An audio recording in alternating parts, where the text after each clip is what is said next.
Il y a un mois, je vous ai présenté le Daylight 2000 de chez Lupo. Eh bien, figurez-vous qu'ils ont également une gamme entière de panneaux LED appelés les Super Panels. Et c'est de cela qu'on va parler aujourd'hui.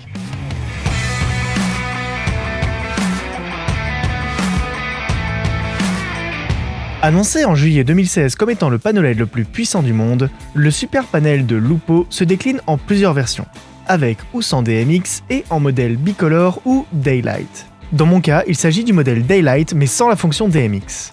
Lors du NAB de 2018, Lupo a également annoncé une version RGB de son Super Panel, le Super Panel Full Color 30.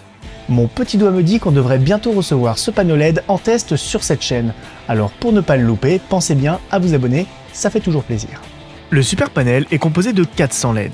Il utilise un système ingénieux d'alvéoles dans lesquels sont placés ces LED, ce qui lui permet ainsi de concentrer un maximum sa lumière. Et ce qui en fait de facto un panneau LED plus efficace que ses concurrents à puissance égale, car ces derniers auront beaucoup plus de déperdition lumineuse. D'ailleurs, en parlant de puissance, le Super Panel a une puissance de 110 watts, comme la plupart des panneaux LED du marché. Cependant, Lupo nous annonce qu'il peut aller jusqu'à 22 000 lux à 1 mètre, chose que nous allons bien évidemment vérifier par la suite dans cette vidéo. Et vous verrez, vous risquez d'être surpris. Comme le Daylight 2000, le Super Panel est fabriqué en polymère. Une matière plastique renforcée contre la chaleur et les chocs, le rendant ainsi résistant aux chutes et incroyablement léger pour sa puissance, puisque ce dernier ne pèse que 2,4 kg. A titre de comparaison, le concurrent de chez Lightpanel, le Astra One by One, pèse 3,2 kg, soit presque 1 kg de plus. Et là encore, ça fera toute la différence quand vous devrez le déplacer au bout d'un trépied ou même le transporter d'un lieu à un autre pour un tournage. Niveau ergonomie, on retrouve l'interface très minimaliste qui m'avait déjà séduit chez le Daylight 2000. Mais cette fois-ci, le variateur de puissance est un bouton mécanique et non plus électronique. C'est notamment très pratique si vous voulez faire des changements d'intensité rapides, de manière à imiter une télé ou un feu de camp. Une autre grosse amélioration par rapport au Daylight 2000, ce sont ses ventilateurs. Si vous vous souvenez bien, j'avais reproché à ceux du Daylight 2000 de faire quand même beaucoup de bruit, même si c'était encore tolérable.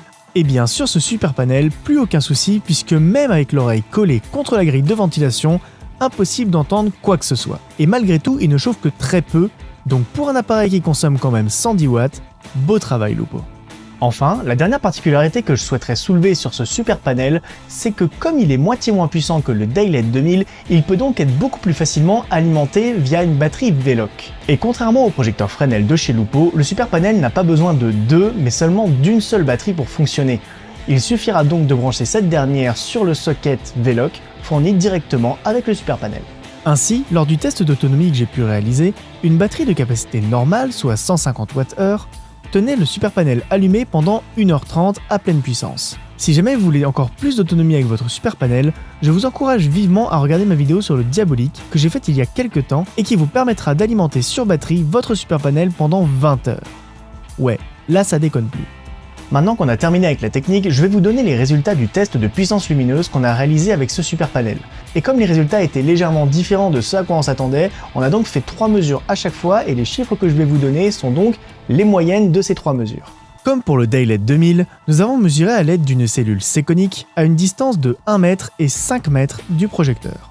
À 1 mètre, le Super Panel affiche une puissance épatante de 28 000 lux, soit 6 000 lux de plus que les 22 000 annoncés par Lupo sur leur site.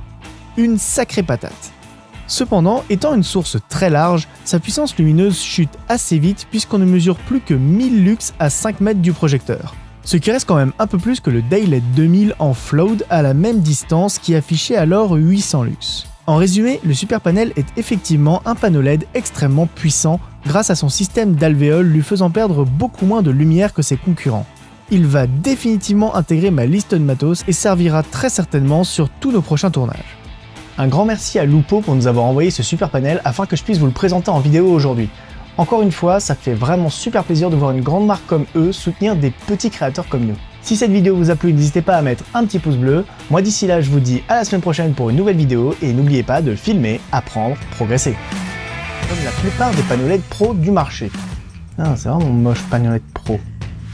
Allez, on reprend une dernière fois. Là, je tiens le rythme. Il y a un bus qui est passé pile quand je parlais. Je sais pas si on a entendu. Et dans le 12, je l'ai refait.